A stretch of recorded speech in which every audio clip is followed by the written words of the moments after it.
מפה לשם איבדתי את ההומור שלי. הכל התחיל בגלל הילי. מה קורה, מנו? היו תוצאות טובות לסרט הקודם. כן, חבל שוויטלי לא השתתף. טוב, אמרתי לך, הוא היה בכנס של פייתון. ושמעת משהו? הוא היקע את ראש הנחש? כי פיתון זה נחש. איך נחש? הילי לא צחקה. חשבתי שאני לא מצחיק יותר, ואני צריך לדבר עם חבר. הלכתי למאור מפרודקט, אמרתי לו.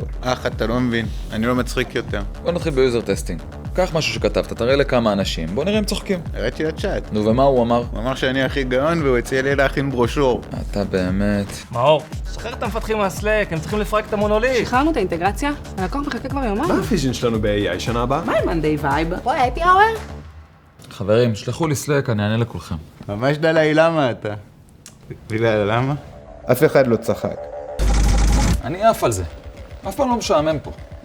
דרך אגב, מגייסים עכשיו פרודקט מנג'ר אצלנו.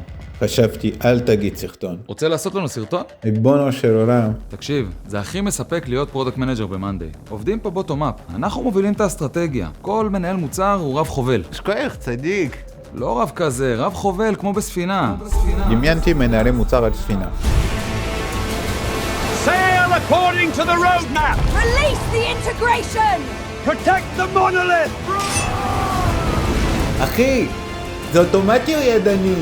בקיצור, אנחנו מנווטים את הספינה. איזה הרפתקן, ממש יעקב דרור. ג'ק ספארו. יעקב זה ג'ק, דרור זה ספארו. אתה יודע שיש פה פסיכולוג.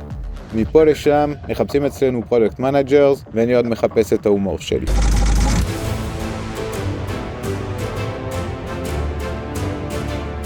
נו דני, מה אתה חושב?